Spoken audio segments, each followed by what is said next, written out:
Sur caisse-de-son.com, nous avons l'honneur et l'occasion de s'entretenir avec Monsieur Frédéric Loury, qui est le grand Manitou du festival Art souterrain, qui en est à sa 15e édition. Monsieur Loury, bonjour. Bonjour. Comment merci. allez-vous? Très bien. 18 mars au 9 avril, vous envahissez littéralement le souterrain de Montréal comme on ne l'a jamais vu. Vous avez parti le festival, vous avez fondé l'organisme Art souterrain en 2009 avec du recul, avec un regard dans le rétroviseur. De quoi êtes-vous le plus fier d'avoir accompli en ces 15 ans d'existence? Je pense que la première chose, c'était une époque où j'étais propriétaire de galerie. Oui. D'ailleurs, j'avais la charge de diriger aussi l'association des galeries d'art contemporain au Québec. Mm-hmm. Et en fait, ce qui résultait à l'époque beaucoup, c'était le manque de relations avec le grand public et le manque d'occasion que le milieu des arts se donnait de créer un dialogue avec les citoyens en général et à travers des différentes initiatives d'art contemporain. Le festival Art souterrain, vous savez, c'est un peu comme sur deux tableaux. Oui, vous appropriez, vous faites rayonner Montréal, mais vous faites rayonner aussi des talents des artistes locaux au grand public. C'est ça qui est intéressant aussi, là. Oui, alors c'est un événement, c'est sûr, qui est notre événement le plus international annuel, où à travers une thématique, cette année la thématique s'intitule La Fête, Ouais. et la raison de la fête en fait découle de lorsqu'on était vraiment au creux de la pandémie et qu'on était privé de autant de réunions familiales qu'amicales, et qu'il était très mal vu d'élargir notre assemblée, ne serait-ce que pour un anniversaire, pour des fêtes de Noël ou autre. C'est là que m'est venue instantanément l'idée de la célébration. Cette année, vous vous appropriez 5 lieux d'exposition, 5 expériences événementielles. C'est un beau parcours. Parlez-nous justement de ce parcours-là qui a été cogité longtemps, qui a été réfléchi, là. Oui, c'est un parcours en fait qui est aussi pensé au niveau spatial, c'est-à-dire que c'est des lieux assez particuliers, le réseau souterrain. Il y en a beaucoup qui peuvent être un peu austères, un peu ingrats ou très commerciaux. Et on essaye de faire en sorte de créer un aménagement qui nous redessine un peu l'expérience du visiteur dans ces lieux qui souvent est réservé pour les travailleurs du centre-ville. Et donc, moi, il y a deux accès qui sont assez intéressants. Il y a celui du centre de commerce mondial en partant de la station de métro Square Victoria. Ou sinon, de l'autre côté du parcours, il y a la place Ville-Marie. Là, on peut descendre au métro McGill. Et donc, dans les deux cas de figure, il y a une quarantaine de projets. Et quand je parle de projets, c'est autant des expositions photos, des œuvres, des projections, des sculptures, des installations et même des performances. Alors, notamment, il va y avoir par exemple des mariachis qui vont s'installer à certains endroits, qui vont animer même des foires alimentaires. Vous allez avoir beaucoup de happenings, des moments qui sont même pas à l'intérieur du calendrier qui est sur notre site artsouterrain.com.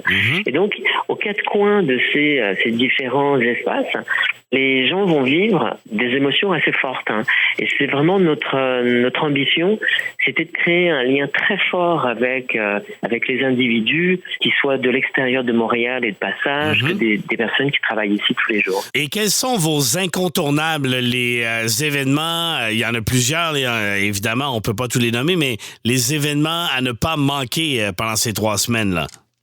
Alors ça, c'est tout un défi. Parce qu'on a pas loin de 40 activités, mais je vais le relever. Alors, pour ne pas aller trop loin dans le calendrier, déjà, le jeudi, ça sera notre premier événement festif qui a lieu au quartier général avec des performances, de la musique, des rencontres, et ça, toujours de 18h jusqu'à 22h.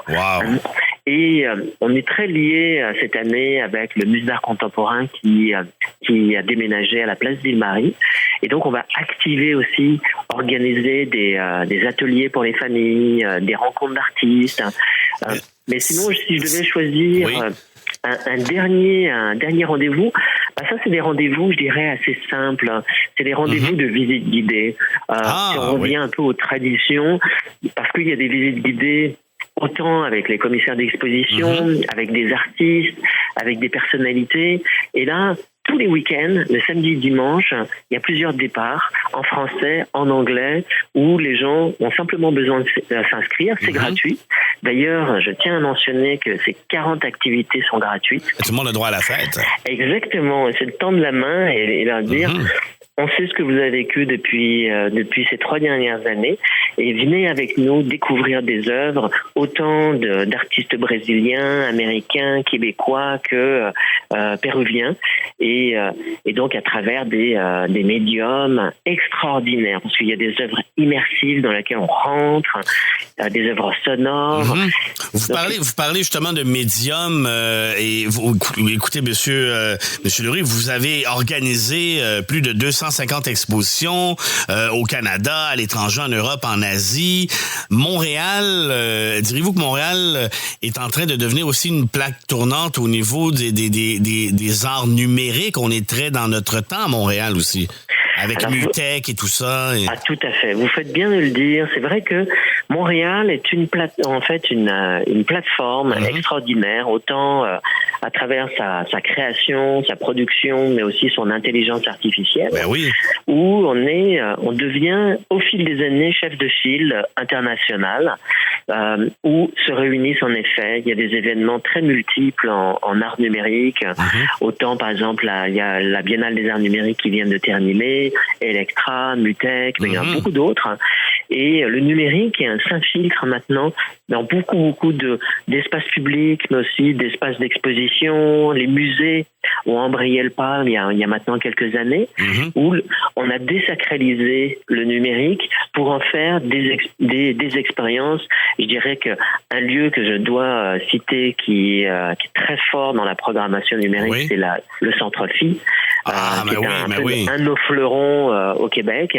Et l'Arsenal aussi, l'Arsenal exactement. La SAT, on a comme ça avec Monique Savoie, qui était la fondatrice de la SAT, on a eu des visionnaires qui, par une convergence, nous ont amené des artistes extraordinaires, autant internationaux que d'un développement, de l'émergence d'une nouvelle scène locale très expérimentée et qui maintenant s'exporte aux 4 coins du monde. On sent votre passion pour l'art, mais aussi votre passion pour la ville de Montréal, Monsieur Lurie. Ça s'entend et on a vraiment hâte de prendre part aux festivités du 18 mars au 9 avril. C'est le 15e anniversaire du festival Art Souterrain. 15e anniversaire, c'est quand même quelque chose. Et si vous vous projetez dans l'avenir, pour les prochains 15 ans, s'il y a, ça serait vers quoi votre prochain objectif, votre défi que vous vous lancez? Mon grand souhait, c'est quand on se reparlera d'ici 5 ans, quand on fêtera notre 20e anniversaire,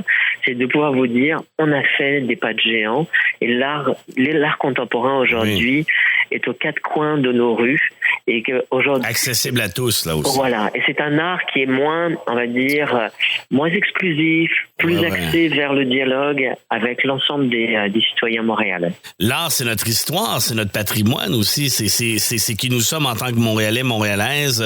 Et moi, je trouve que c'est une très très belle activité à faire entre amis, en famille, en amoureux, peu importe, avec la saison pluvieuse justement là, le mois de mars-avril qui est toujours un petit peu maussade. L'idée d'aller se réfugier dans Montréal souterrain avec de belles activités, 5 lieux d'exposition, 5 expériences événementielles, 3 semaines de festivités. Il y en a pour tous les styles, tous les goûts. Donc, on invite tous nos auditeurs à aller voir ce merveilleux événement qui fête son 15e anniversaire. Monsieur Lurie, merci beaucoup de votre temps. Puis on vous souhaite bonne fête à vous et toute votre équipe parce que les gens ne réalisent pas à quel point ça demande du personnel là, pour organiser tout ça, des gens passionnés aussi. Vous faites bien de le souligner. Ben oui, des bénévoles, tout là. On est plus d'une 50aine à travailler sur l'événement et des personnes complètement passionnées qui ont fait le choix de s'orienter dans le milieu culturel, qui n'est pas toujours très simple, avec beaucoup évidemment des stagiaires, des bénévoles, des collaboratrices de tout horizon. Et c'est vrai que sans l'ensemble de ces matières grises et ces talents, l'événement n'aurait pas lieu. Et ça, c'est extraordinaire de pouvoir, avec une équipe, aussi bien accompagner les commissaires, les lieux, les artistes, pour en faire vraiment une magnifique célébration. Bonne fête et on se donne rendez-vous au point de rencontre à la place Ville-Marie. Merci beaucoup, M. Loury. Merci beaucoup. Caisse de son.com